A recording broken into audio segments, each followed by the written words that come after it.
Hello, everyone. Kenyon here, Basketball Rewind. I'm here. We have a new guest, of course. So I'm going to introduce him first because the others are here all the time. And so that would be James Barlowe. He co-hosts Locked On NBA Big Board. You can check his stuff out. I will have it in the link. Check out the link in the description. Obviously, like and comment and subscribe to this podcast as well. But if I'm not mistaken, you guys do basically, because I listen to you guys a lot, but it's hard, sometimes when you're not on public transit as much. But I'm pretty sure you guys do more or less every 365 days. I think your brother even mentions that at the beginning of every single show too. Yeah, we try to go every single day. And with it being, this is our season right now. Draft season, we're on every day, sometimes twice a week, depending on, or excuse me, twice a day, depending on how we feel, how much content we got coming out. So, but every day we talk the draft, post draft, we talk summer league rookies, preseason, pre-college season, we talk about, our expectations. We do rookie reports, just try to keep everything encompassing with the rookies and guys who are like first year or guys who are going to be drafted in the upcoming draft. Awesome, great. And then of course, it wouldn't be this episode, especially the draft talk episode of Basketball Rewind with of course Beyond the Locker Room, Coach Roache. So how are you guys doing? How's everyone doing? Really? Good, man. Looking forward to having this discussion, man. We have a very interesting draft to discuss. This is one of the more, I guess, interesting drafts we've had in a long time, man. With a lot of stuff going on, Drama. and looking to pick James' brain on some of this stuff because I don't know. We might actually have some excitement on draft night. Who knows? Like, It will. It sounds like it for sure. I mean, before we get into the meat and potatoes of everything, I do want to talk about the second round first, because of course we see the NIL is playing a big role in terms of shaping the narrative of guys kind of coming out or going back in. I saw a report of Cooper Flagg's money. I don't know if that is his actual NIL money, but if that is the case, it's like I can understand him being like, oh, you know what. The team at the top, if it was X team, I might be going back because he'd be making more there. So I guess my first question is what are your thoughts on that? I also, as a secondary thing to that, do you think that is it something that gets fixed through the expansion of the league? Is it like a job, the amount of jobs that are available for guys, or is it more like of course, the next CBA, which comes after expansion, is that really the answer? Is it just purely a financial thing? What are your So thoughts? with Cooper Flag, the 28 million, I don't know how realistic that is. And I don't think if he did get that much money, that's not all, in my opinion. I don't, know his pocketbooks or his spreadsheets or anything, but I don't think he got all that from Duke. Like he's got New Balance. He had Yeah. New Balance, I think, even before he played a game at Duke. Like, I mean, he was obviously the number one prospect in the country. I saw he was doing, I think it was a credit card commercial yes. during the March of Madness. And then he had, I think, Gatorade, Powerade. And Yeah. again, I don't know if those come with Duke or is that because that's Cooper Flag. But as far as the NIL space goes, it's really interesting. Of all the guys who went back to school, I think the most surprising to me was like a LeBaron Philon. Again, I don't know the numbers, but it's to me it's good and bad in the sense that it's good that you don't have to rush for a financial decision because you're making enough money in college. But I also think that, when you go back to school and you do take that money, you do open yourself up to more criticism as far as like how teams evaluate your game. So if a guy is a 32% three-point shooter and he decides to go back to school and he doesn't make a big enough jump or he just has a bad season or an injury, like yes, you have that financial backing of the NIL money, but also I feel like you're gonna get picked on even more. So like Yaxel Lindenberg. He went back to school. Allegedly, he got 3 million, and it's like I don't know. Again, if you put 3 million in front of me, I'm probably jump through the window too. But I don't know how much he can prove as a 22, about to be 23-year-old in college to prepare for the NBA next year. So it's a tricky situation, but at least guys are like, you know what, I can go back to school. I can take care of whatever I need to take care of financially, and that's always good. No doubt. I'm just curious, just as a follow up. is there a player that you kind of wish stayed in the draft that kind of decided to go back to school? Where he's like, oh man, not him. I was kind of hoping to see where he would go. Like, I had Ribeiro in the five line as a first round pick, and he went back to Alabama. And I think in the right situation, he could have played well. But also, you go back to Alabama where Grant Nelson's not there, Mark Sears is not there, a couple other guys aren't there. So maybe he gets another opportunity to show what he can do with more usage, more responsibility. So I think for the point guards like him and Pettiford, it may work out. But for some like the older guys, mm, like I talk to my brother all the time, like Coleman Hawkins. He's been on that bubble for a few years. He took a bunch of money from Kansas State, and it's like, yeah, you got paid, but did you improve your draft stock? Again, I don't want to give that kind of advice out because that's very, very tough. mm. Yeah. Who made the right decision to go back to school? If there was someone. I think Miles Bird, thinking about it from San Diego State, I Yep. think he made the right decision. The biggest knock on Miles Bird is can he shoot? Yeah. And his 3 years at San Diego State, he shot 31%, 32%, 32%.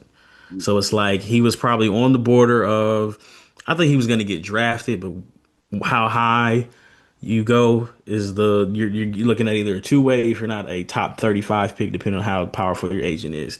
So if he's a 47th pick in the draft, then it's like, okay, I can make this exact same money in college. I can go play 30 minutes plus a night and work on my game and prove that I can shoot. And if you look at like, I actually had a chance to talk to him, Neat Clifford, and I asked him, "Do you think you made the right choice?" And he was like, "Oh yeah, I definitely made the right choice.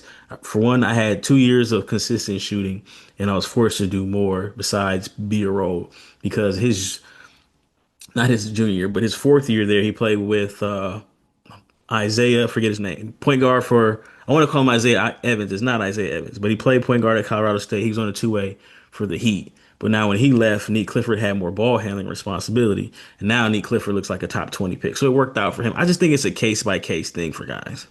True. I agree. So, one of the things, just to now shift back into the first round, of course, I want to just say there's a few questions that we have, and Okay. there's a few things that we want to go over. Some have to do with true top four aspirational guys, and then there's guys who might sneak into the top four. Coach, I'm going to kind of turn it to you because I know you had one of the questions, if I'm not mistaken, or actually, sorry, Beyond. I think you have a question. Well, Uh, yeah, I yeah. guess we'll work in reverse order here. A guy I think most people have is in their top four. It kind of seems to be a no-brainer top four. I even heard NBA radio talking about him today. But you're one of the few guys that still seem to be a bit on the fence on it, and that's my man VJ Edgecombe, man. You have, I think, the last big board you had him at 8, I think, on the mock Yes. you had, which So surprised me. I was like, "Whoa, we still here at 8 with him, man." Like, so I would love to hear your explanation where you're at with VJ. let me say this 4 through 8 to me is going to come down to preference from a particular team. So I could see VJ going to Charlotte at 4, in all honesty. Would I take him at 4? No, I would probably go with Malawatch because I think that Mark Williams has played like 44 games every year of his career in Charlotte. You're being And kind. you can't trade the guy and then expect for him to, like that's just I think it's time. And I think Malawatch has more talent than being a rim runner dunker. But again, I can see them going with VJ. But I feel like VJ Edgecombe, wow, I mean, I do my own thing and I try not to look at everybody else's stuff, but he played extremely well over the summer for the Bahamas, right? And a lot of what we think he can do, he did there in that situation. But at the same time, like, yes, he played with NBA guys, but they played like terrible pool play. And that's not necessarily a knock on him. He didn't pick those guys. I just have concerns about obviously the athleticism is great, but as a top four pick, will he be able to develop off the dribble like he should? Now with the straight line path, you see his athleticism, he gets to the basket. But when he has to change directions, when he has quality defense in front of him, like him just creating his own shot right now, is still something that he does need to work on. So again, can he go 4? Absolutely. Just I wouldn't take him at 4. Now, if he went fifth, sixth, like somebody's going to get a quality player. It's just to me, it's going to be a matter of preference. He measured well. The shooting numbers, there's something to work with. He does compete on defense, and I do think he is a ball mover as far as like creating for others. But it's just individual creation. Will he be able to take that leap as a ball handler, playmaker for himself? Those are the things that concern me, which is why I don't have him like locked in at 4. I will just give this as the rebuttal in this case a little bit, just to, on the other side of things. I guess I understand where your concerns would be. I think one of the things I found, which I love with him during the year, is that he started off slow, but how he started adding to his game throughout the season. I think we all can agree. The guy we saw that was destroying the coach's son there in Gonzaga in game Yeah. 8 was not the guy we saw at the end of the season. Yeah, for sure. Right. And I think the shooting, to your point, you mentioned, it has improved a lot throughout the season. And I think part of it, to be honest with you, and we've had some discussion with some other folks from the drafts that are obviously draft expertise. And I know one of our guys we like to talk to who sometimes scratches his head a little bit with the coaching staff with Baylor at times with how they handle their guards. Yeah. I think I found with watching a lot of Baylor games, my frustration levels kept on building because I'd be sitting there going like, why do we have to wait till like 10 minutes left to go in the game to put the ball in his hands? Yeah. I get that you have right there and, you have a lot of our top, prospects. So you don't want to be like just handing over the entire keys to him. But it did seem to be frustrating where he, in some ways, I found the opposition had more respect for his skill set than actually the coaching staff in some ways. Like the Iowa State game was a perfect example. I'm talking these guys. I say these guys, they're already up like 15 points and they're doubling, VJ from like 35 feet from the hoop. Right? And he barely even touched the ball. Yeah. So, it was just one of those things where, Drew and his coaching staff, they do have a way of handling guards very interesting with their group. They do seem to do well once they get in the league. But, Deontay George had that same Baylor tax he had to pay too. Exactly. See the tax. Yeah. It's all tax. There's always the Baylor tax, right? tax. Yeah, exactly. And I think for him, I'll be straight. I think he could potentially be like the second best player for this draft. I really. I heard it today, and it's funny because the comp I had, someone mentioned the comp a few weeks ago on Space with us, and I heard it today on NBA radio.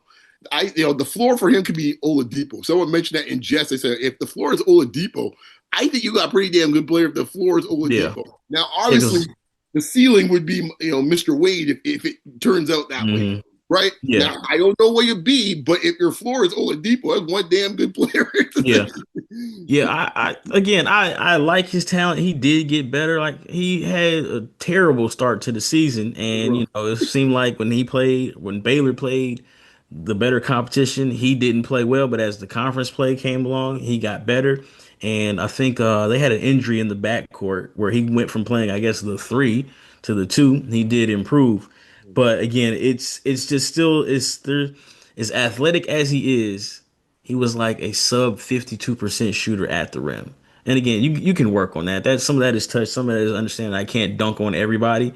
I just think that his decision making between catching and shooting and wide open at the rim is where he needs to improve the most, especially if he's going to fulfill a Victor Oladipo type floor, D Wade type ceiling. So again, if he goes 4 and that's who Charlotte takes, I'm not gonna scratch my head. I just feel like 4 through 8 is like, let's look at, really I can almost say 3 through 8. We can look at and say, let me evaluate these guys and see how they fit versus, it's gonna come down to intel and work ethic and sometimes just stuff that has nothing to do with basketball, whether or not these guys reach their ceilings. Excuse me.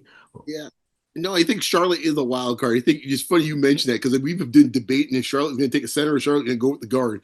And I think we've been back and forth on this. It's funny that you think they're going to take the center. I in some strange way, as much as I'm a VJ guy, to your point, I ain't gonna scratch my head on draft night if they pick Malawatch or some other center. It's like, I think it would make logic because I think initially when we're talking about it, I think we all thought, VJ will get picked 4th, and he's a natural fit there. Coach is very big on that idea. I said, no, I mean they do have a center that's not too happy, So, now let me ask you a question with VJ. So if you feel like VJ is going to become Victor Oladipo, or could be Victor Oladipo, in what situation? How does that work with the ball handler in LaMelo? Ball handler in Brandon Miller, and then Miles Bridges, who does play the 4, but he still handles the ball because he's an undersized 4, really a 3, playing the 4. So like, how does that affect his optimal ability because in order to be Victor, in order to be Wade, you got to have the ball in your hand. We know that LaMelo is a high usage guy himself. Well, I think the first thing I do, I'm moving off of Bridges. Like I think that experiment's over, and that's the I first thing respect I that. do. Yeah, and then after that, we'll see how it plays out there, and then I would definitely look if things continue with Ball as they do. I Hmm. would start looking for trades. That's Yeah. what I would do. I mean, I like Ball actually. I think he's more of a winning player than people give him credit for. Hmm. But something with let's face it, he lacks discipline at times, and he's not on the court that often. Yeah. That's not good. Yeah, and I agree. My thinking with Charlotte at 4 is that okay, if we go big there, we being Charlotte, they have the 33rd and the 34th pick in the draft, and there is wing talent in the second round that you can say, you know what? Not to say they're better than VJ, obviously not, but you can get some 4-year, 5th-year guys who can play right away and maybe crack that rotation as at wing depth because on the bench they're small. They got what KJ Simpson, he's like 6 foot. Nick Smith is like 6'2", 6'3". So they're gonna need some more 6'6", 6'7" guys at some point, whether they take VJ at 4 at 6'5", or maybe they decide to go and get a big in the second round too. I feel like their draft is gonna be big and wing at some point, Right, and it's right. just a matter of when they decide to make that I'm gonna lie, as decision. a greedy Raptors fan, if your prognostication comes through and it's hovering around the A spot, we Mhm. need to we need to get on some phone calls real quick, Yeah, I was thinking that real quick.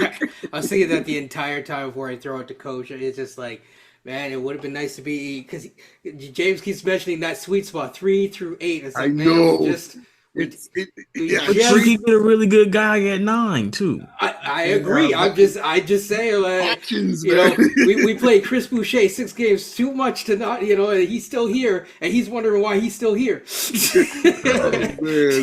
It's like, okay, fair enough, man. Yeah. Coach, you were saying. So I want to ask you a question on Hmm. Dylan Harper. Hmm. Spurs obviously have the second pick overall, Hmm. and he's been touted as the second best prospect in this draft for a very long time. I don't like the fit for Harper in San Antonio, and I'm not sure I like the fit even for San Antonio with Harper. Hmm. With Fox, so I think they're going to re-sign Fox. You're not going to trade for him and just say, see you later. Hmm. And you have the rookie of the year and Stephen Castle along with Wemby. Man, So I know Spoiled. sometimes the talent. I guess my question for you is, if you're the Spurs, do you trade Dylan Harper? Do you try to? Because we've spoken to some Spurs fans. They're like, yeah, let's do it. Let's bring him in. I'm just like, if you didn't have De'Aaron Fox, I'd say you have a terrific backcourt in the making with Harper and with Castle. I don't like this fit of about 6'5" and down to the point guard. Forget Wemby for a second. I get it. Easy to have someone 7'5" clean up the mess, but there's still size at the guard position matters. Just look at the playoffs right now, and I would worry that they wouldn't have enough. So, what are your thoughts on the Spurs picking Dylan Harper or trading him? If I'm the Spurs, I'm taking Dylan Harper and I'm calling Milwaukee and I'm saying, what else do you want? Because I would like Giannis. And that's what I would try to do if I were the Spurs. And if I'm Milwaukee, I'm like, I want Harper, I want Castle. If I can get the 14th, I don't know if you can get 2 first-round picks in the same draft, but if I can't get the 14th, I need that Hawks pick for next year. And really, the Hawks pick too? we're talking about Giannis Antetokounmpo. Well, the I money's need got fit, right? So Johnson or Vassell got to Yeah, go. yeah, yeah. Whatever it takes. But I definitely need number 2 and I need Castle because if Milwaukee, you're not gonna get another guy like that in free agency, a superstar. You're gonna have to build through the draft like Oklahoma City did. So with that being said, if they keep the pick because you take him, I think that you just got to find a way to make it work. You got to trust guys. Uh, Work ethic. And again, that's a lot of guys. I know Castle's not the shooter that I'm a big Castle fan, but he's not the shooter that you want him to be. It's gonna take him more than a couple years to figure out the shooting. And also De'Aaron Fox, his shooting has been kind of up and down. Whereas I know not this last year, but the year prior, he shot the ball well. And then he's gonna hover around 33, 34% from 3. That's not his game. His game is getting to the basket, getting to the mid range. The 3-point shot isn't necessarily, that it's improved, but he's not Steph, obviously, who is. But with that being said, if I'm the Spurs, I'm keeping. If I'm keeping him, I'm keeping him. I'm not gonna draft anybody else. I'm a big Dylan Harper fan, and I feel like if I got if I got 7'5" behind everybody, and I got 6'6", 6'7", De'Aaron Fox is a big 6'3", if that makes sense. And I'm just trying to figure out how we can make these pieces work because just the way that the CBA works, I mean, Oklahoma City, even though they have a treasure chest of picks, like that core, they're gonna have to pay Jalen Williams. They're gonna have to pay Chet Holmgren, and then that's a small market team. That apron's gonna get them eventually. So it's like if I have all those guys plus Wimby, and we can switch 1 through 4 with Wimby back there. It can work, but they need Castle to make a jump as a shooter, and they need Dylan Harper to make a leap as a shooter and probably be a better shooter than he was at Rutgers. Now, if I'm Dylan Harper, I'm like, please trade me Yeah. because that is not what I want to. That's Yeah, not where I want to be. well, that was why I wanted to follow up with that. Like, there's a debate that the three of us have happened. The resident Harper fan up there in the hat there, this is a black hat. Okay. He's the number one Harper fan club there. I would say my concern with Harper was all year. I like Harper, but my concern with him is can he play off the ball? And if he's in the scenario that you're talking about in San Antonio, he's going to have to play off the ball. Because Exactly. our man Fox ain't giving up the ball. Right.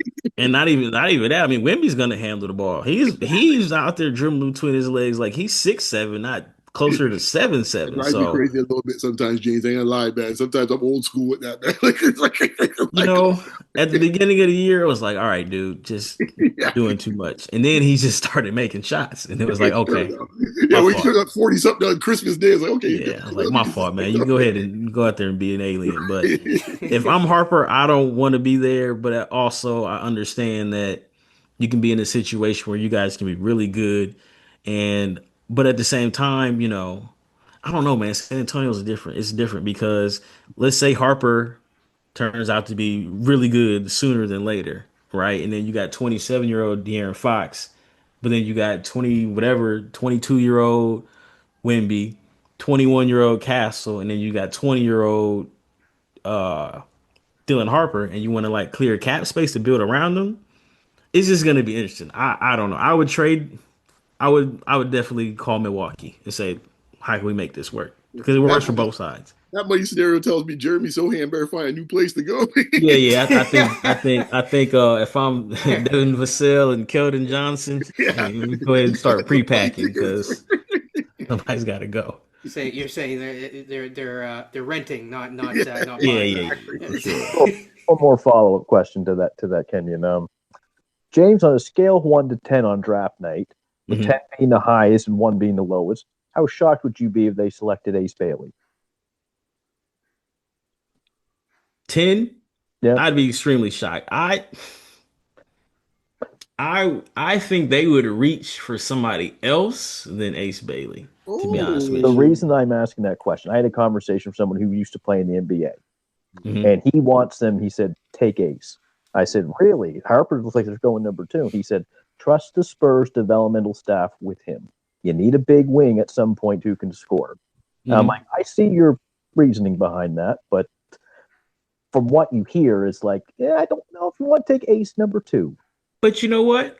I like Ace in San Antonio. I think it's a better fit for him than anywhere else. And I think that fits what he needs to do to become the best basketball player because the ball wouldn't be in his hands. And some of like what I think are the bad habits and bad shots that he is taking in high school and got to take at moments at Rutgers, those all go away because, that's Wimby over there and that's Fox over there. And then you got Stephon Castle. You got to fit in. And I think his job would be a lot easier as a catch and shoot guy and, get out in transition in San Antonio.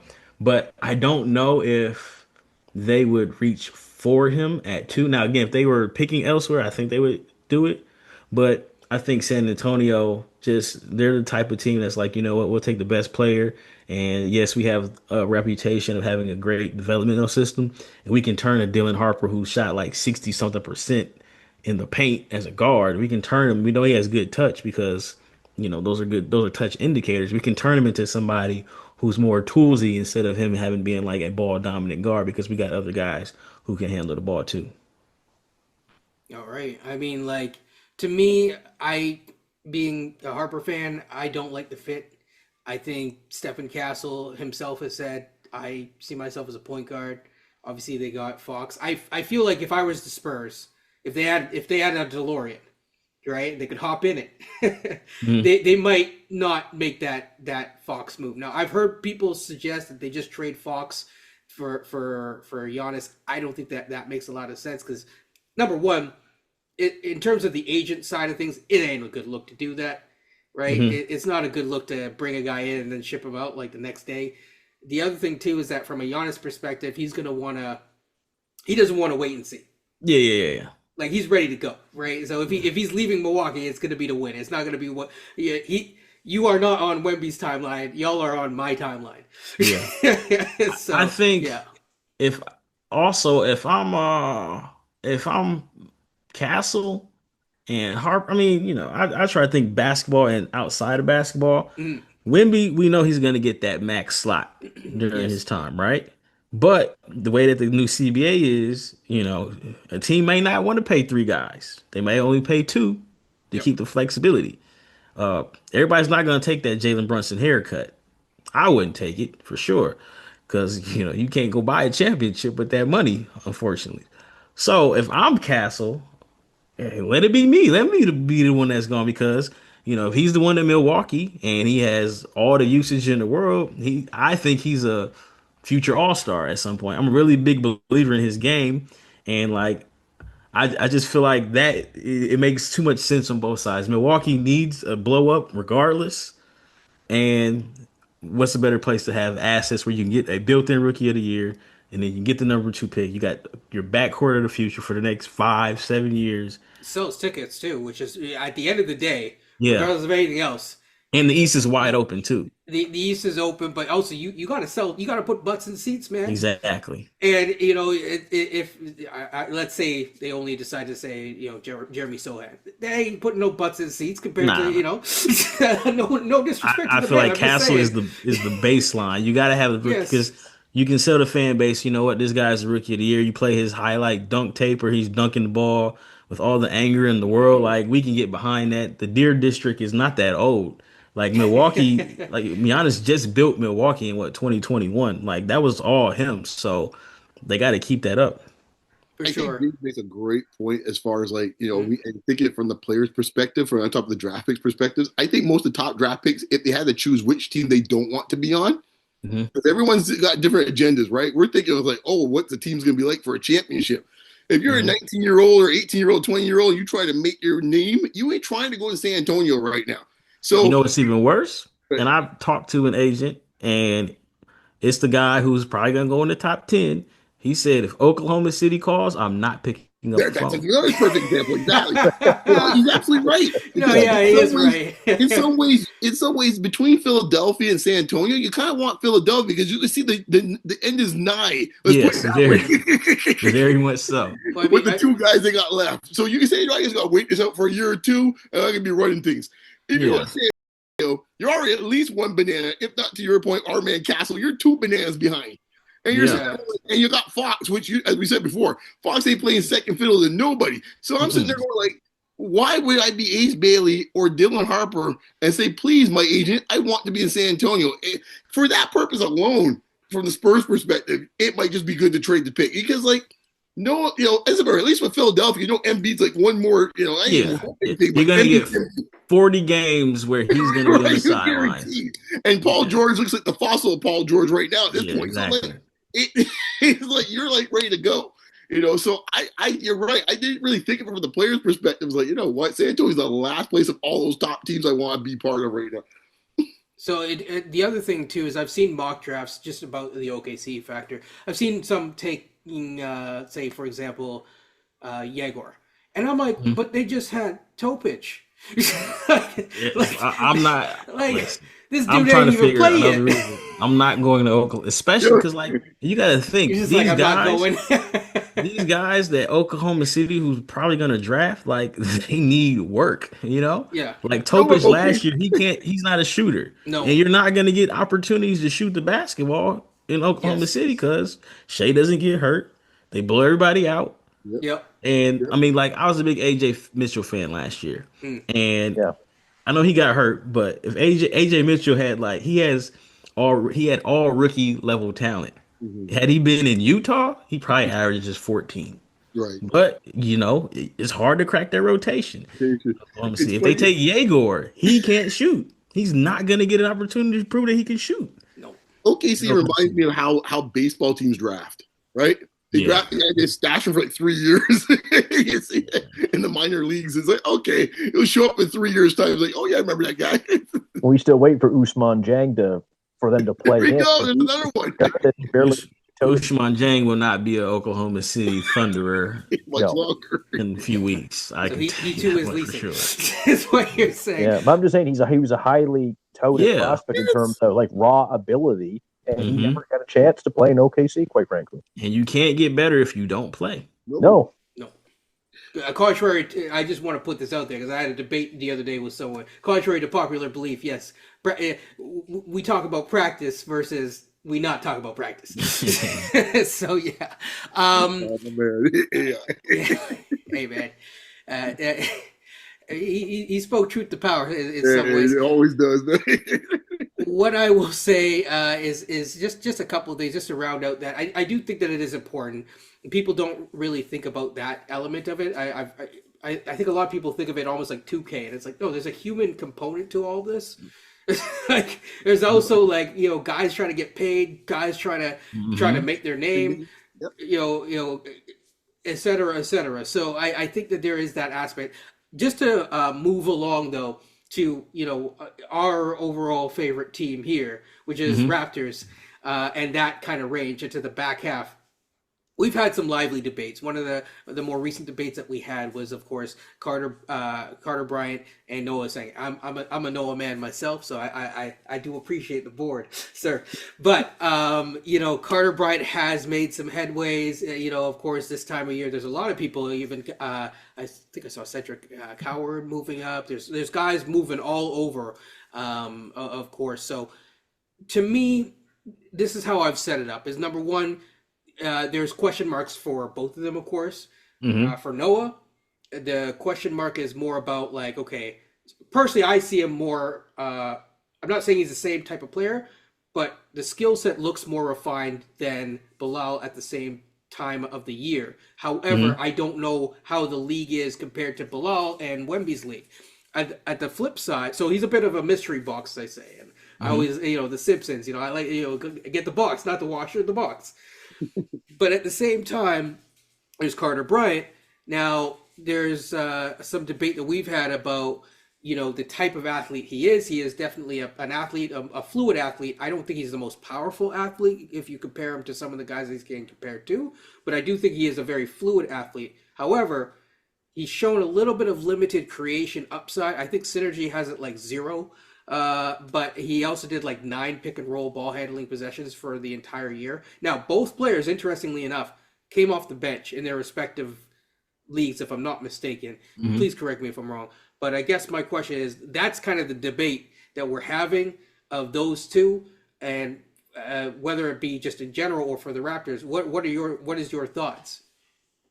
All right, let me ask you a question before I answer your question. What do you want? Not the player. But what do you want looking at the Raptors I want roster? Giannis, sir. What do you want at 9? Yeah, aside from Giannis.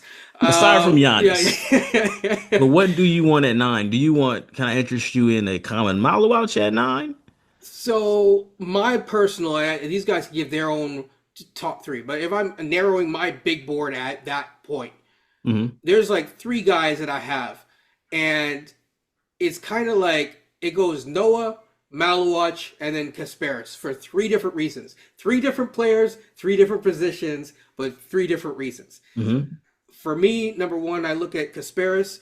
I don't know how much of the Raptors that you watch this year, but we could use a guy that really knows how to orchestrate an offense. And I don't think that we have that. I don't really want to see another experimentation year of point guard Scottie. I'm good on that. I don't mind him having the ball a little bit, but not so much. No bueno.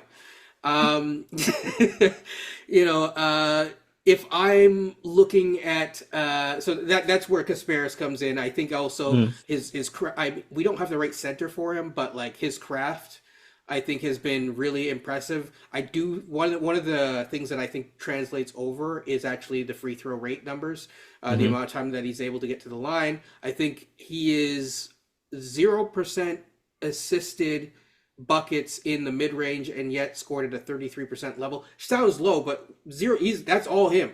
hmm I think below 30s assisted in the paint and yet finish at a fairly solid level there. hmm Uh, I'm liking a lot of things there. And also, of course, you know, if you're watching the NBA playoffs right now, there's two big guards. So having a bigger guard, I don't know what's with the Raptors. We are allergic to big guards. I mean, I think the biggest guard we really had Davion was, Mitchell, yeah, Shed. You Shed. can go back to Oh no, I'm going Stoudemire. way. Yeah, that's Yeah, exactly. I'm going way Kyle, back there. It's like Calderon, DJ TJ Ford. DJ Ford. Ford, You can go with Lord. Jared Jack. Stoudemire.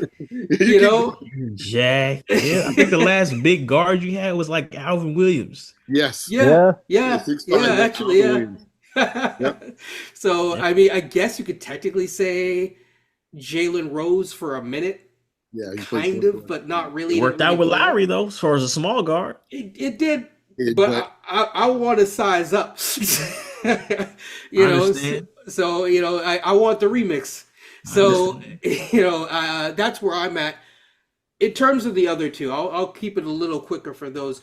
Malawatch, I don't think he's a lob threat. You know, everyone's focusing on him. He doesn't play like a guy like Nick Claxton, for example. I think if you develop him more as a skill big, the way that he rolls into spots, I compare him to like looking at his tape to Yves Missi. I think he's much better at understanding like the timing of things and the footwork hmm based on how long he's been playing basketball.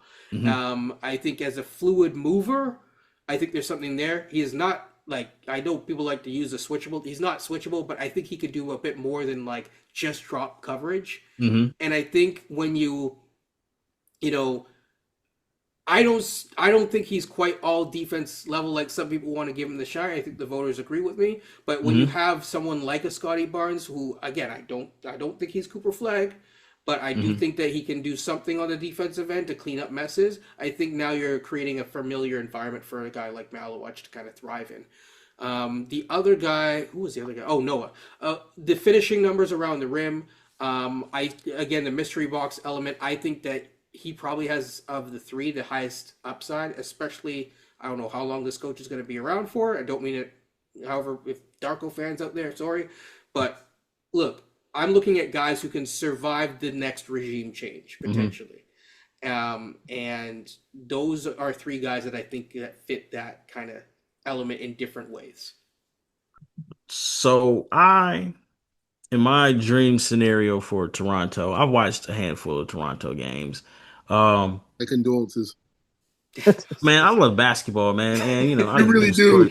I do You really sports do. betting too. So sometimes I got to make sure I'm watching where my money is lost. James, I gained great Like when respect for Scott, you when you that you guys were actually sat tanking, out there on Thursday night and said, you know, I'm going to watch a Raptors game. man, God bless listen, you. when you guys were tanking, man, I was playing Scottie Barnes, and he would play 18 minutes in the first half, and then he'd play 6 minutes in the second half. I was hot. Because he would be so productive. It's, oh man, he's on pace to hit his projection. That's another topic. But uh, so Essengue, I would take Essengue there. That's who I have on my big board. If we're comparing Essengue to Carter Bryant, I'm not. Carter Bryant is like he's like really really safe to me, and I get it. But like you said, unassisted baskets for him didn't exist very often at Arizona. He's a play finisher, and it's almost like he's one of those guys that's like in theory, you know. And then you look at the success former Raptor OG Anunoby's having, right? Where you say, okay, maybe he could be like OG, but at the same time OG, as good as he is defensively, there is some shot creation, and he's grown tremendously from where he was. He couldn't dribble to save his life at Oh, Indiana, I and remember. now he can create just enough to keep the team honest. Again, 18 points per game is nothing to Mm. disrespect. But like Carter Bryant, somebody could say, "Oh, well, he was at Arizona. He was playing the role." But even in the EYBL, he wasn't a prolific scorer. And again, you don't expect everybody's scoring prowess doesn't translate from the high school A level to the NBA level. But I just feel like as a play finisher, he's limited off the dribble. He's going to be somebody that you're going to be able to just put in a box for it seems like a while. And there's still the very resemblance of what, and it's not fair to him, but like Patrick Williams was very similar to him coming out of Florida State, where he's extremely young. He checks all these boxes. He's a great athlete. Now he shot the ball. Carter Bryant shot the ball better than Patrick Williams, but like there was still limited. We can mold this guy, and it hasn't worked out for Patrick. Now he's got paid, but he was the fourth pick. I did a podcast with the Bulls fans. They're not really feeling Patrick Williams at all. I feel like go ahead. Oh, sorry. No, finish your point. That's I good. feel like Essengue, he has the ability to be a play finisher, but also a play starter in a sense. And he can't shoot right now, but he's made drastic improvements as a shooter. I went to Dubai this time last year, and I saw him at an Adidas tournament, and he did everything. He fills the stat sheets, and again, was it the EYBL competition? No, but he rebounded. He played the passing lanes. He rebounds. He blocks shots. He pushes the ball. He can screen. He handles. He had a preseason game against Portland where he scored 20 points, and he does not know. I don't want to say he doesn't know what he's doing, but he doesn't. He's still raw, and I just don't think you can like close your eyes to his production because worst case scenario, he's going to be somebody who is going to be able to defend at the same level as a Carter Bryant. Will he be able to shoot as well? Who knows? That he's much further behind there, but he'll be able to give you those same intangibles. But I also think there is a certain level of he may be more like, you know what, he can do a little bit of this. Look like you look at Scottie, right? Where Scottie came and he did a little bit of everything coming out of Florida State, right? And now is he the 1A that he was forced to be this last year? No. But in a scaled down role, he's probably a much better player, hopefully a much more efficient player. I feel like you can get something very similar to Essengue, and he's like 18. He should legit still be like he missed the cutoff by like a week. He could legit be in high school if he was an American born or Yeah. United States, whatever, American born player. So I really like him there at 9. I've been high on him all season, and it's just great that he had like 22 and 14 today, and he's showing you just a little bit of everything. And Yeah. he's Yeah. tough, even though he's like 190 pounds. Now, before Yeah. Coach goes, I'll just ask what outside of Scottie Barnes, is there other people that you? Because I mean, I would hope that from what I've seen, I see he has a bit more of fluid footwork and dribbling than Scottie. So I would hope that Yeah, it's a little bit different than that. yeah. It's Um, at the same age, he's a better ball handler than Scotty. Scotty's like he handles the ball in place, meaning like I don't think he goes anywhere, but he can no, like that's a good way. That's a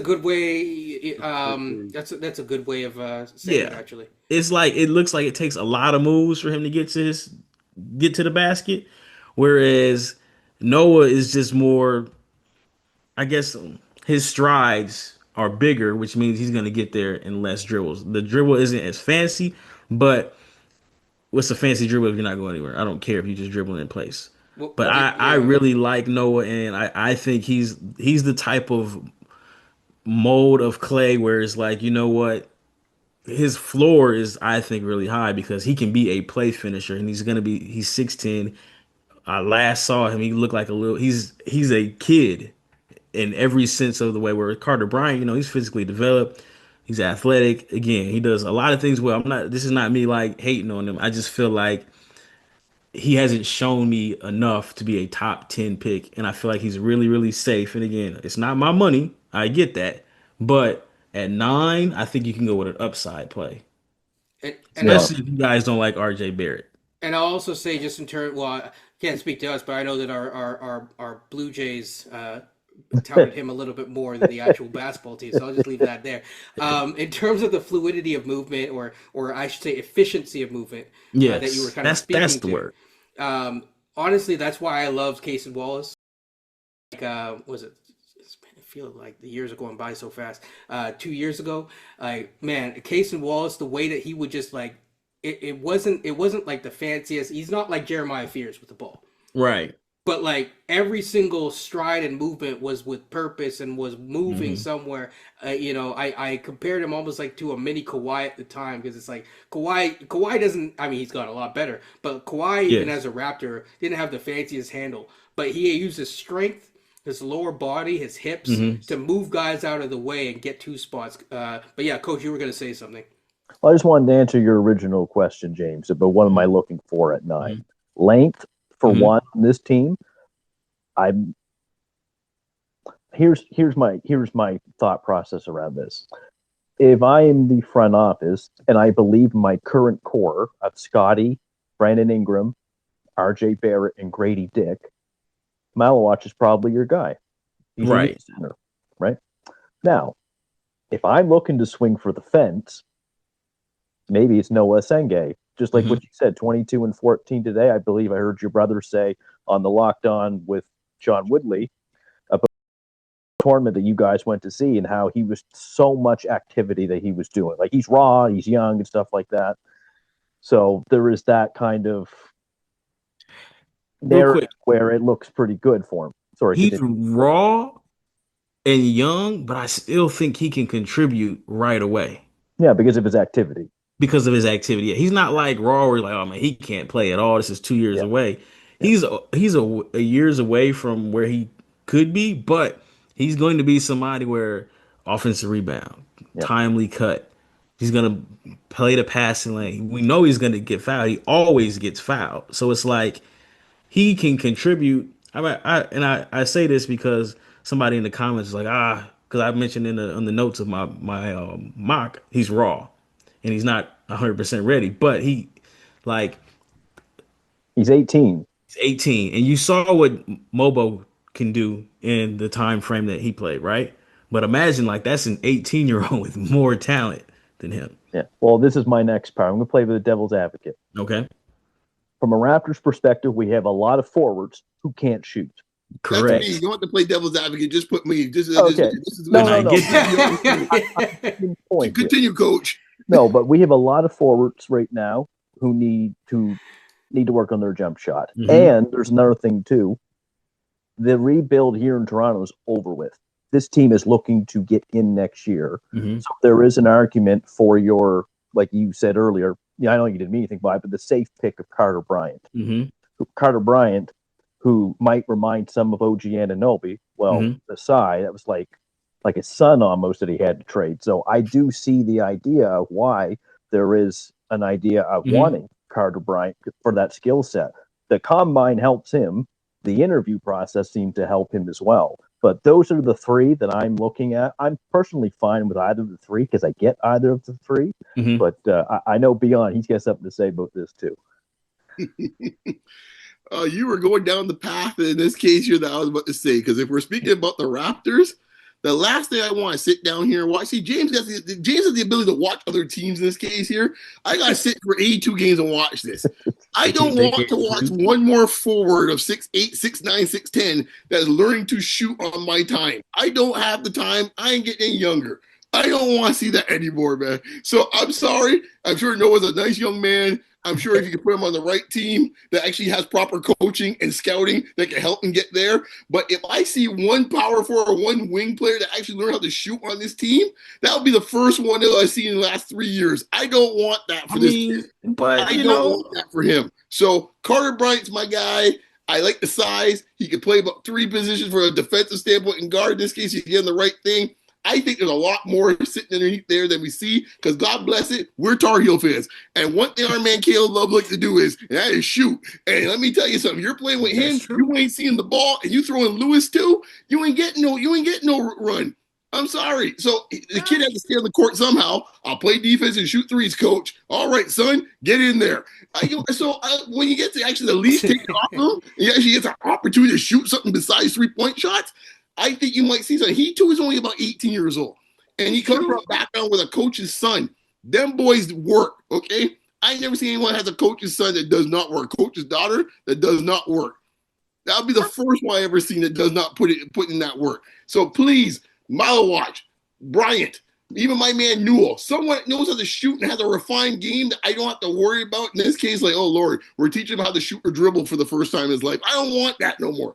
So I guess it's safe to say that you're not happy with the Grady Dick shooting performance then, because he didn't shoot the ball particularly well, and I know he was a high volume guy Here's at the beginning of the season. Well, it's funny you mentioned Grady. The first 6 weeks of the season, Grady's on fire, and then what happened? We had to get the non-shooting guys back in the lineup down, and Grady's playing like 15 minutes a game, and I'm sitting here well, why is Grady not getting the ball? I gotta watch one more dude that can't shoot a three in this case and get the ball to Grady. And the numbers started going down. Grady was like one of the top scorers in this case in the mid-range for the first 2 months of the season. He was second behind Chet for sophomores in scoring until they all came back. Yeah. But then all the guys came back and can't shoot. And I had to sit there and watch that for the next 60 games of the season. So that's your Grady question. Yeah, that's why I don't want that for the kid. Because unlike Grady, who can shoot, I don't have to worry about Grady just forgot how to shoot. Grady can shoot and sleep.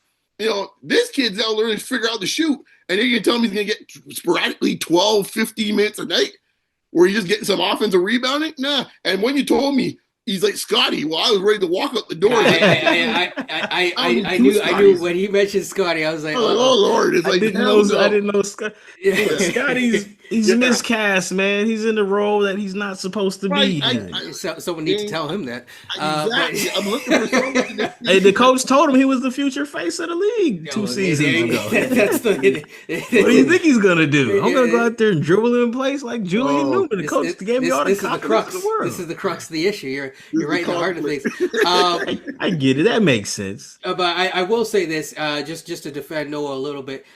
Compared to Mobo, I'm not trying to get down on any player in the Raptors, but what I will say is this: Mobo has trouble looking at the rims at times, and to be fair, it's his size, right? Yeah, he's 6'6". Yeah, yes, it may be. Yeah, allegedly. He played well in spurts. Yes, but he went really, really high for my liking. Yes. Well, James, exactly. We couldn't believe that we're sitting there. Are you serious? Tyler Smith went really high for my liking. Is sitting right there, and we're like, can we get some guy at least a 6'10", please? Yes. Yeah, he went really high. Yeah, on my big board, James, I have Noah Essengue number 7. I have Fears is 5, Trey Johnson 6, and Senge's 5. Mainly, that's because of what he's been doing in the playoffs for his the radio fam. Yeah, it's who knows how to pronounce it in German, but he's playing extremely well. He's playing extremely well, and today 22 and 14, 2 of 5 from 3, a block and an assist or 2. I'm like, yeah, he's active. He puts up.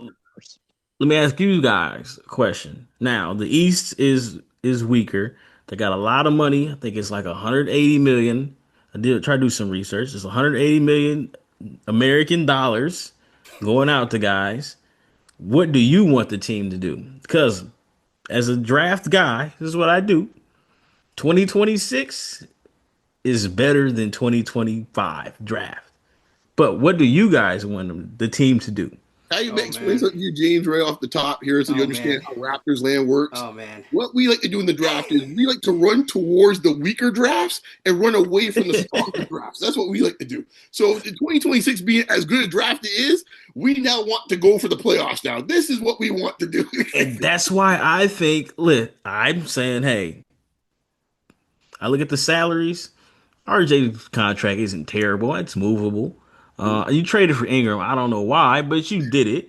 I'm thinking like, hey, Noah Essengue, 20 minutes a night for you might not be bad for us. No, I know you can't shoot. For him or Carter Bryant, regardless of the situation, to come in and get minutes, assuming that Ingram maybe plays 50 games this year. And I like the trade at the time. I get it because you're taking an opportunity to get someone high-level talent to come here, which can be difficult in free agency. That's just a reality.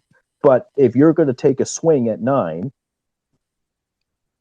Essengue would get some minutes, I think. James, don't forget everyone's favorite contract, IQ for $175 million. Don't forget that. You're gonna have to eat that one, man.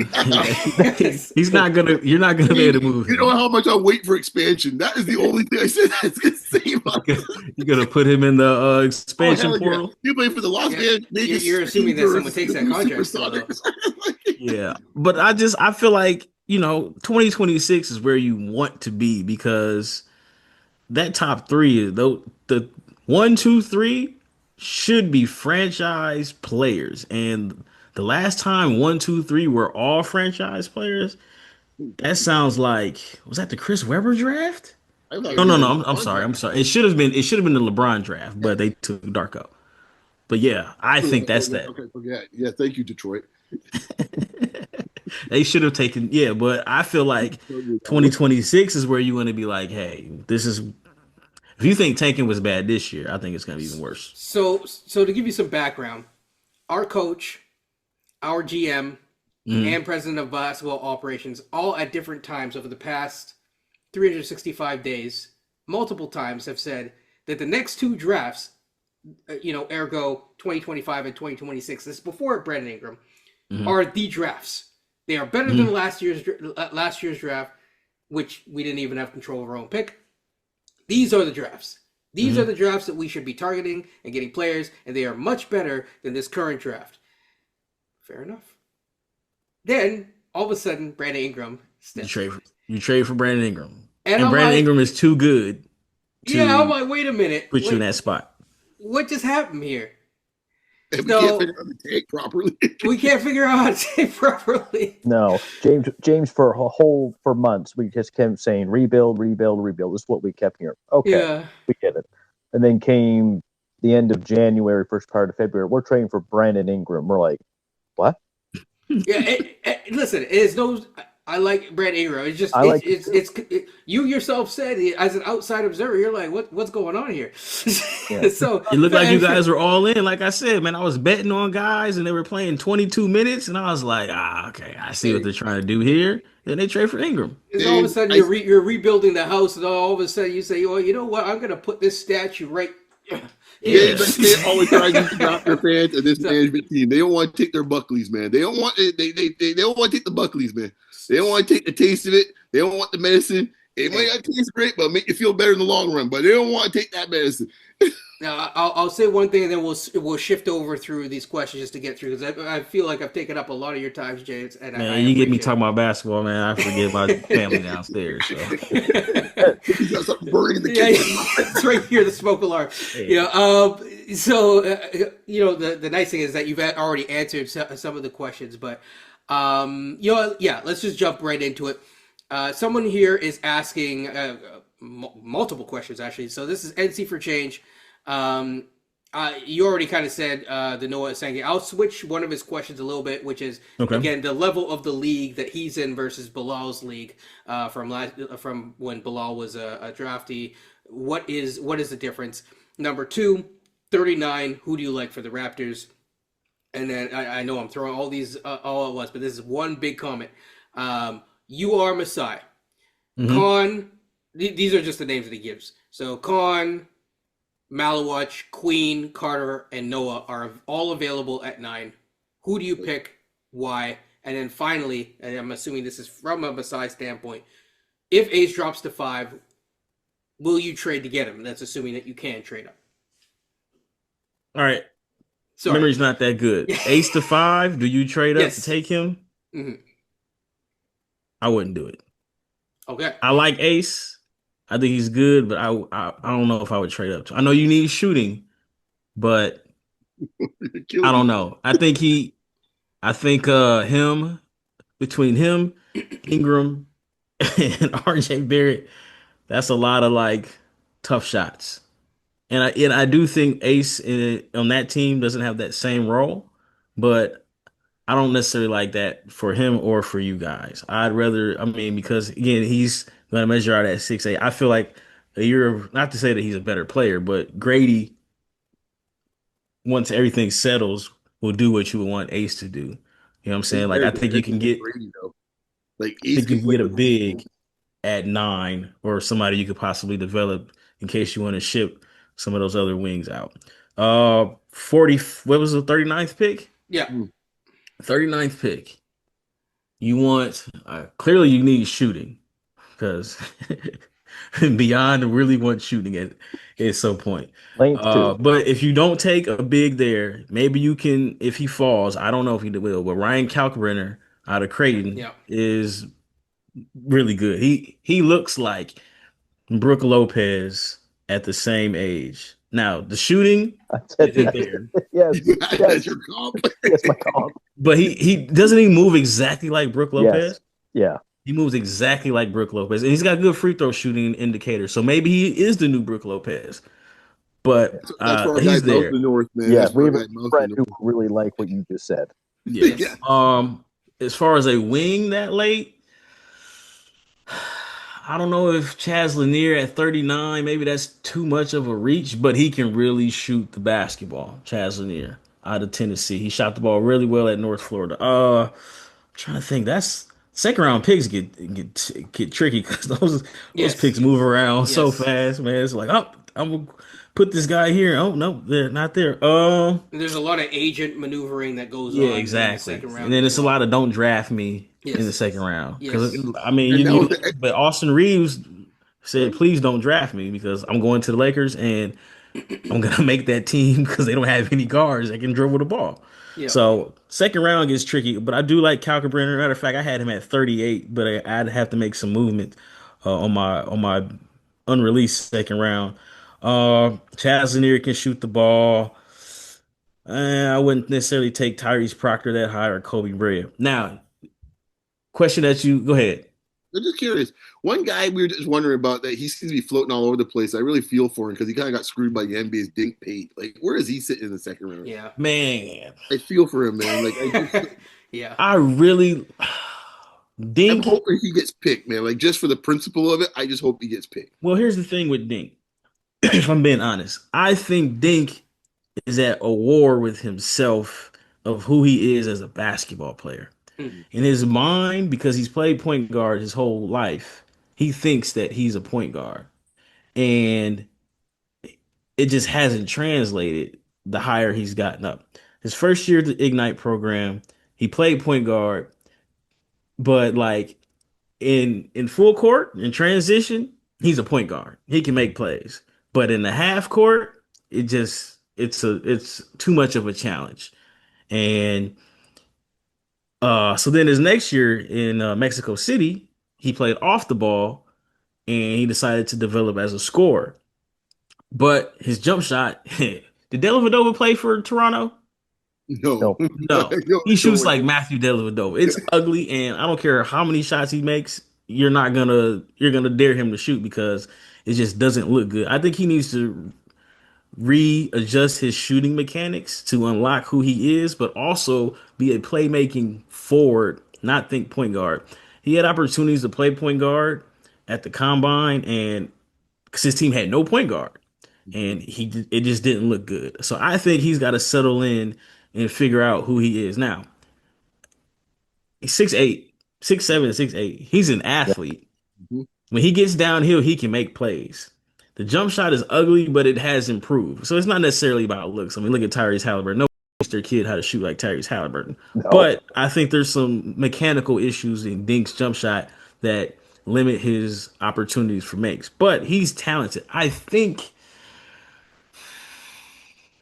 he gets drafted because there's a lot of talent, but it's just going to come down to him picking out who he's going to be. I think what he should become is like Najee Marshall. So when guys went down here in Dallas, you are a co-Dallas Mavericks fan. Najee played every position. He handled the ball when he needed to. He said When it he at one point. rebounds, he has free reign to make plays. Yep. Now, is he going to be your setup guy? No, but they allow him to run offense. I think that's what Dink should become eventually. I was really high on him. And I just think that not just because of the combine. I think the combine, he had a great opportunity to make himself a late first round pick, and I don't think he handled it well as far as just like the opportunity to play. I think he's just locked in on being a point guard, and I think he should shift his mindset. But you said five guys. You said Khan, Yeah. Noah, Queen. Who else? I mean, you Mallow. you kind of already answered That's right. the Noah was Carter his guy. versus Noah. Okay. So if say Knueppel. yeah, so Kon, Malawach, Queen, and let's say Noah, because I feel like you already answered the Noah portion of it. So Okay. who are you taking at 9? If the other guys, no Noah's on the board. Let's say he's gone. So let's, and that, you know what, I wouldn't be surprised if somebody was like, you know what, hey, there's too much to work with. We'll trade up for him. But Kon Knueppel is interesting because yes, it addresses a big need, which is shooting. But also, I think, and you know, good thing you guys are on Zoom and not in person, but I really like Derek Queen in Toronto Oh, because the monarchy. All right.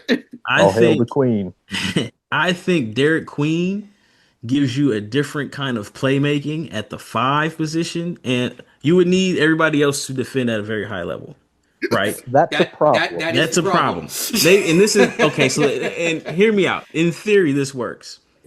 If you look at what Houston did with, they had Şengün doesn't block shots. Şengün blocked, I think, 3 shots in a 7 game series. His defensive rating was off the charts, right? And there's different ways to use him.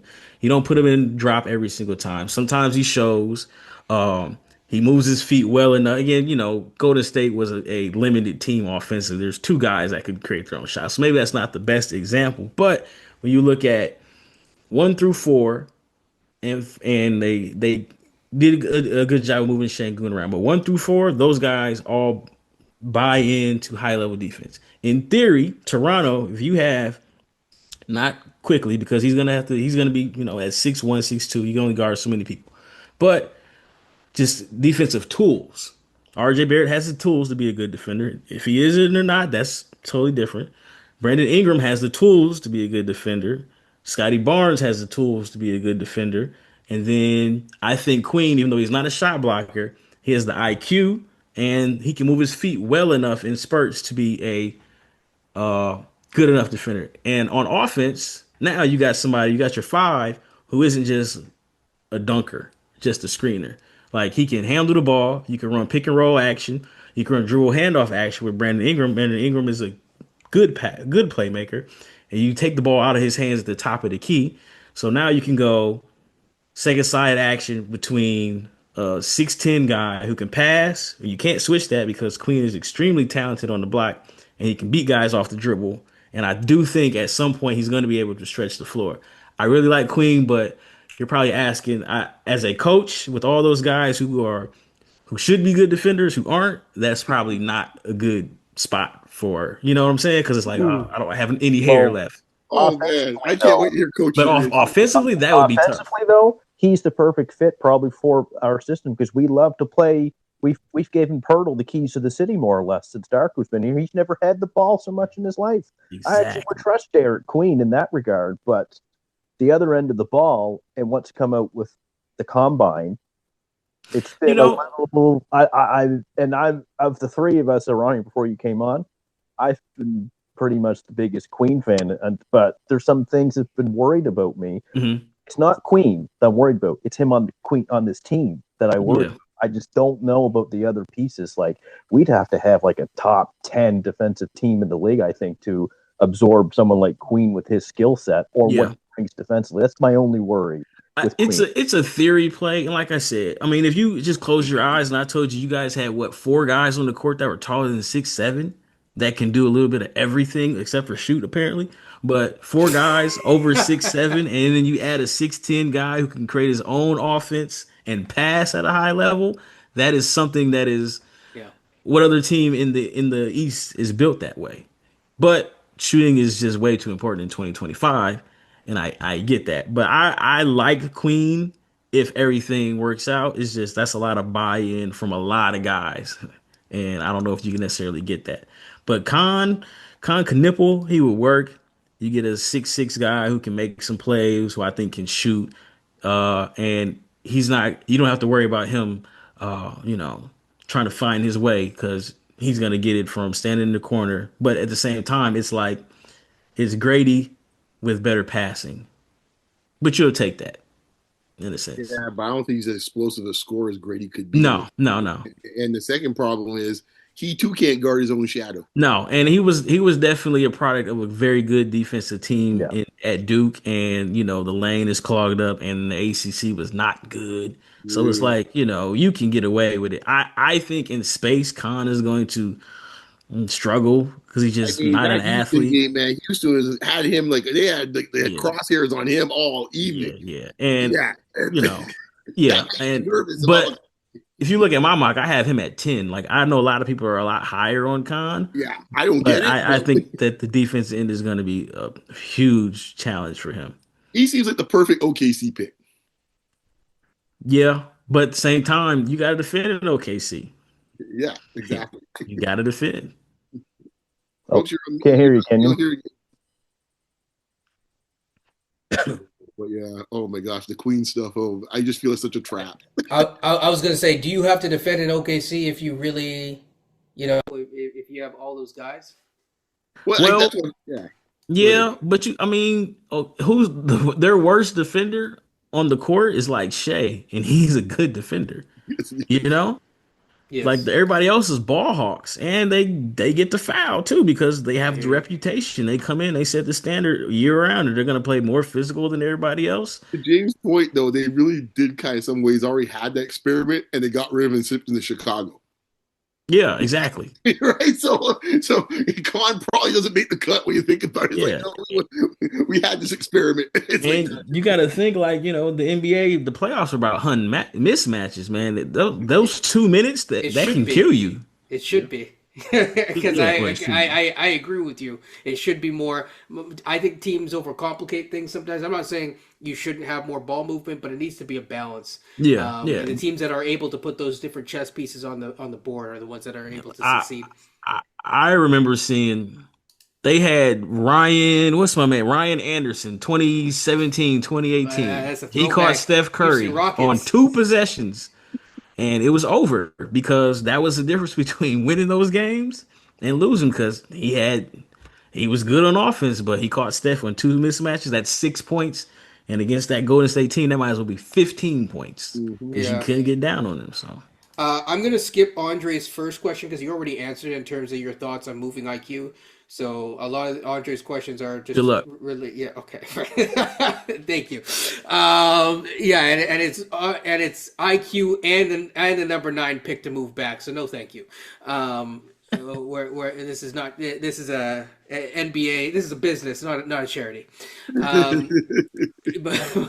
the next question from Andre is this: again another trading back question, but I guess 7 to 19 he says feels flat. He said, would it be beneficial to trade back for two firsts? I guess he's more so focusing on, I think more so the Brooklyn notion.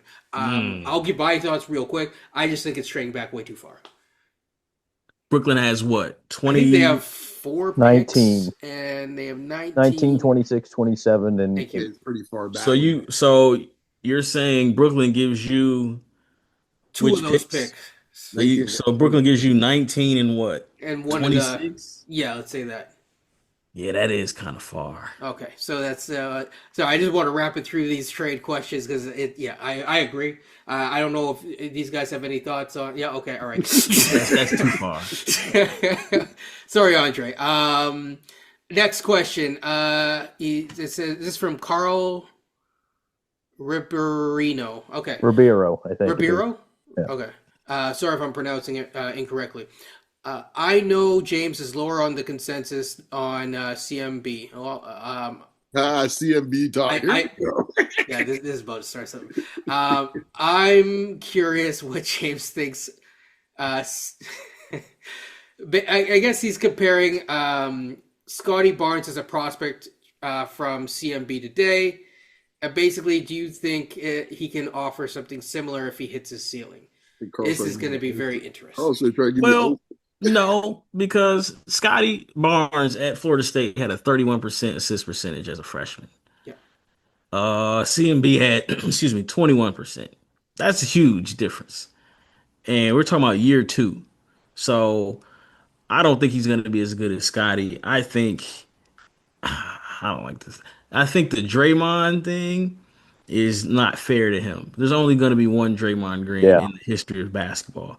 And a lot of what Draymond does, I don't even know if Draymond is Draymond if he's on a different team, to be honest with you, especially like coming out because this was before small ball, like he got that job because I believe somebody got hurt, like David Lee got hurt, and then it was Yeah. just like, oh shoot, this is something he can guard everybody, and it's always hard to find the replica. But I got CMB in the late lottery. I know he can't shoot to save his life right now, and that scares me because he's 6'6", and 6'6" guys that can't shoot, and he's not like a Zion athlete where you can just make up for it. Like he's a good Yeah. athlete, but what did kind of, I mean, I had him in the 20s at one point, but I saw him destroy Janai Broom off the dribble, and I do think that will translate, especially with him being at his size. But like he's gonna have to be able to space the floor. So James, I'm glad you brought this up because I've been scratching my head trying to figure this out. I can't see where the love for CMB, where he's like a top 10 pick. I don't know where it's coming from. I don't kind of get it, but can you explain to me where it's coming from? Like, are you guys seeing something in the, like combine stuff? Like, what's going on? He's really, his combine performance. He didn't shoot the ball well, really at all, and he's somebody else who's probably going to tweak his mechanics too, because it's almost like he shoots like right here. Yeah. But he does have the ability to defend at a high level. He's very active, and and I think he's a good passer, but I don't think he's a super high level passer in a sense. So I think he had more turnovers than assists. And South Carolina was terrible, right? And some of it is he didn't play with anybody. I mean, I can throw you all the great passes in the world, but if we can't shoot, I'm not gonna get an assist. I get that, but I do think he can defend at a high level. I just the offense, like we talk about defense being, you can't play the playoffs if you can't defend. Well, you can't play in the playoffs if you can't score either, because then I'm gonna go hide somebody on you. And I'm not saying you're gonna go put Trey Young on him in a situation, but like if you can't shoot, you mess up the spacing.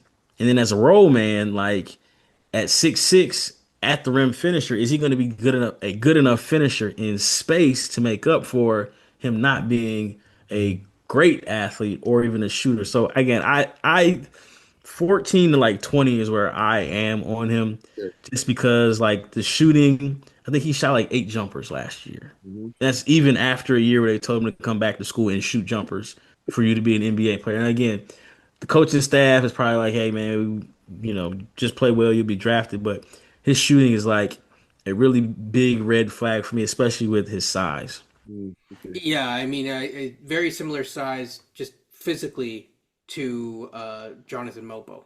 I Yeah. think he's a little in He's got terms more of offensive punch to him, though. I think. Yeah. yes. And so, but just because I know some people that watch this are Raptors fans and are interested, for me, it's a no. Please no. At 9? No. Yeah. No way. No, I'd be horrified draft night if that. That's the one guy. So- James, Yeah. that's the one guy, man. We get something Yeah. strong to drink. There's That nothing day. this young man.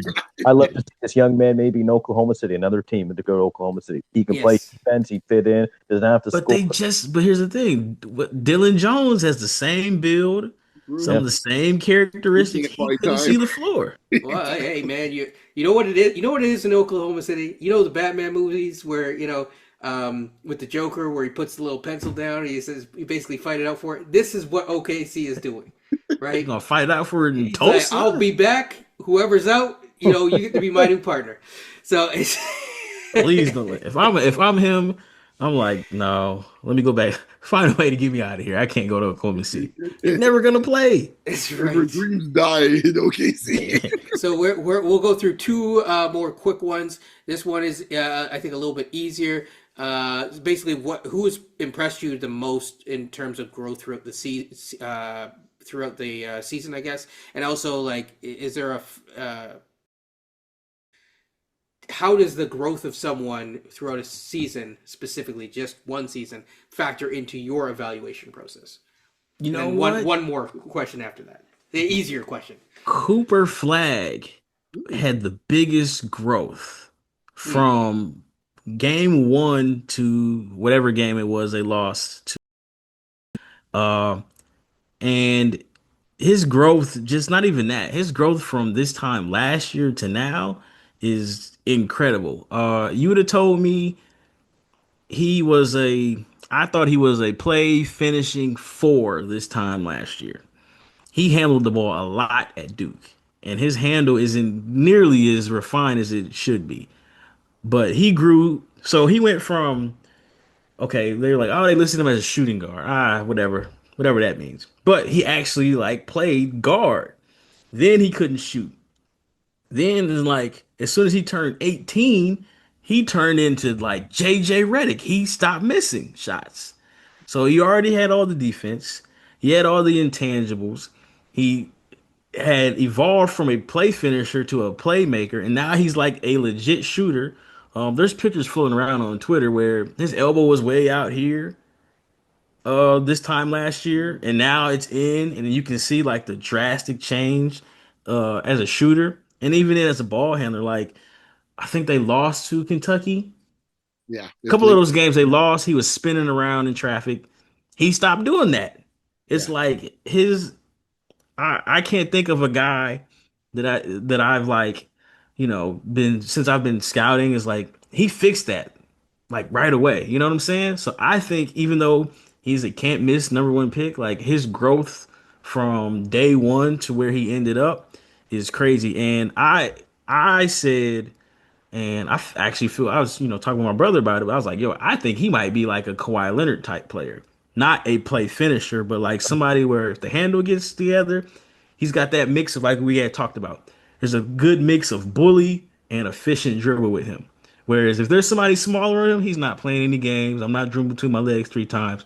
I'm putting my shoulder into him, and he's either gonna foul me or I can get to a two dribble pull up. Like I really think he is a small forward in the NBA, Yeah. and I look crazy, at least to my brother. I look crazy, but I don't think I look crazy anymore. Like I think he's a wing, and he's gonna have to play the wing in Dallas because we got all these bigs down I here. said on record on this podcast, we had another guest that is a big draft guy. I said the guy he reminds me of a little bit. He got the CPU thing. Is one guy named LeBron James. That's the guy he reminds me of in this case here. When I look at him, I think he's gonna be like a guy that could do everything. When it's all said and done, he's gonna fill the stat sheet. You're gonna look up on the rookie in the first week. He'd be like something like 18 points, 7 boards, 7 assists. I would not be surprised for Dallas. Yeah. Yeah.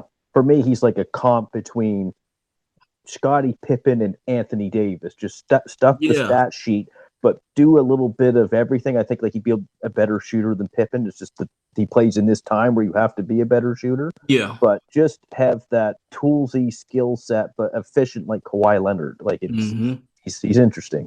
And I think his handle isn't flashy, but there are flashes of where he does something and it's like, okay, I think in a couple years he would be really comfortable handling the basketball But that where move it that he looks had, like Kawhi Leonard. yeah, he had a move like that was very cool.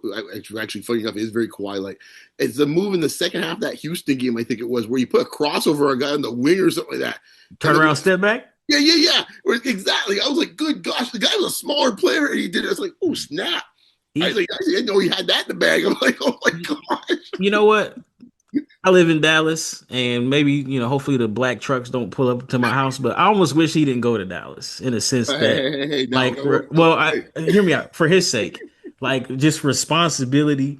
I wish he would have went to one of these teams that aren't good at all, where he would have got more of an opportunity to just do everything. Because here, I mean, Anthony Davis, right? He's gonna play off of Anthony Davis, and then we got other like you're gonna play. He's gonna play with really good guys, and ultimately that's going to help him out because he won't get used to playing losing basketball.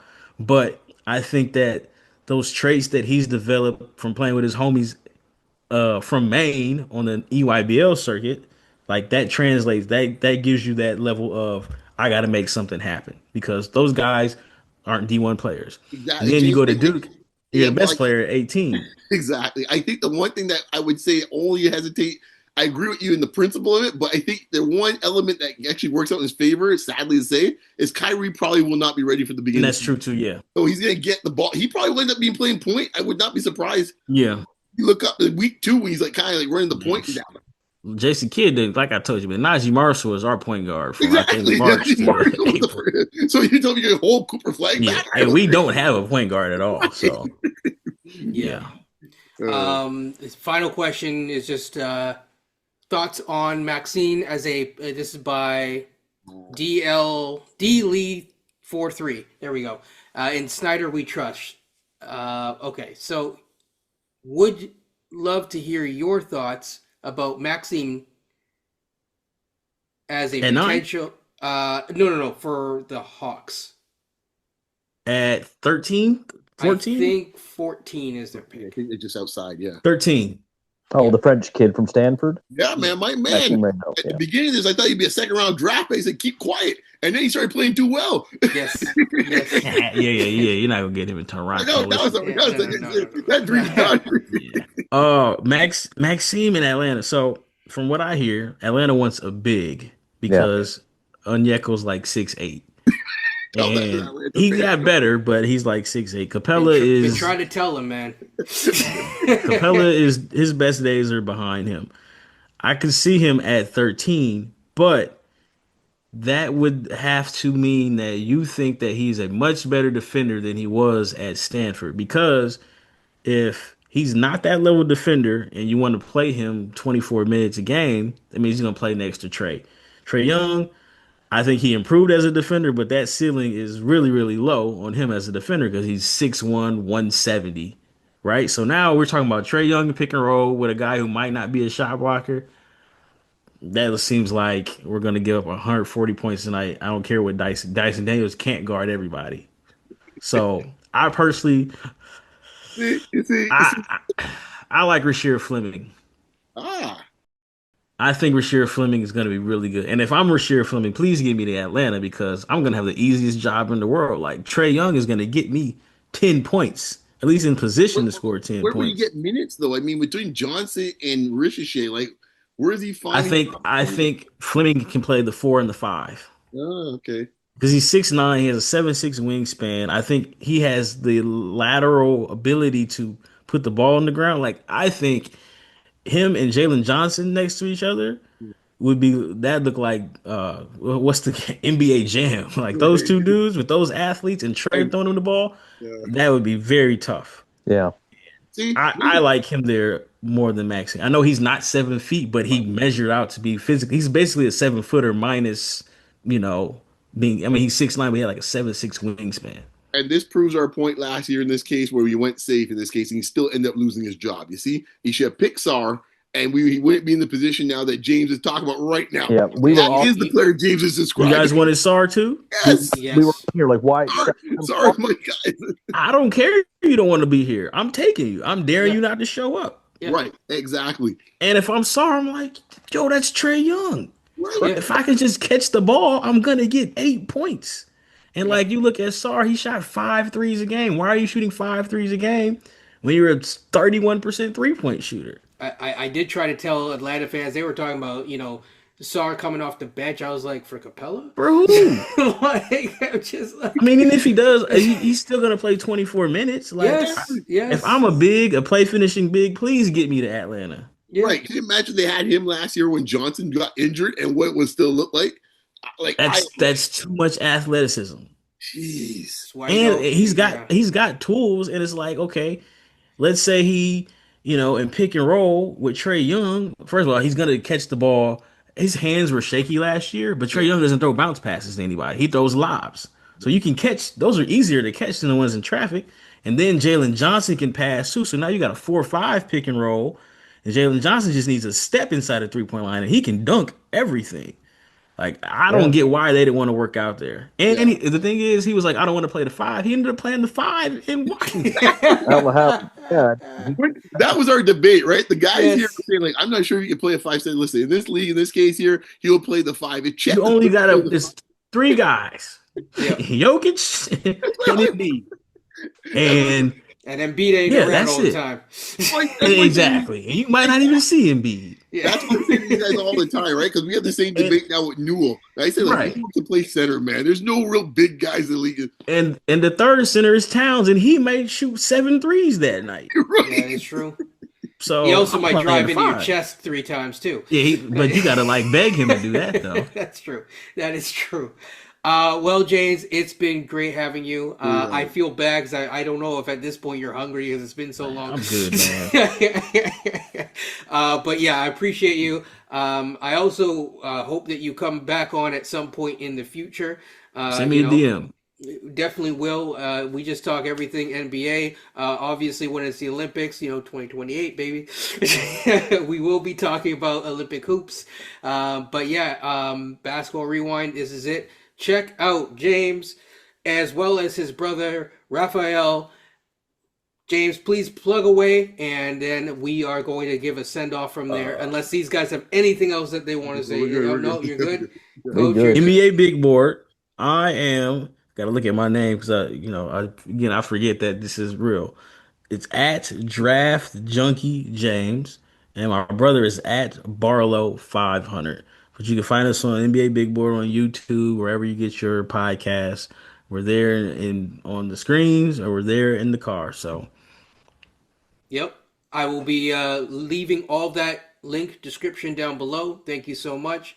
And who do you have winning in how many games? ah, my heart says OKC in 5, man. Okay. I think Tyrese, man, he has 3 games every series where he just doesn't score enough, and you can't. It's already going to be hard enough to score because they're going to be guarding him full court with 3 different guys, and he can't afford those 8 point games. You can't do that against No. OKC. No. That's No. not going to work. I agree. That could be why he didn't get the MVP. Just saying. But we'll discuss that on another episode. So yeah. All right. Take care, everyone, and peace.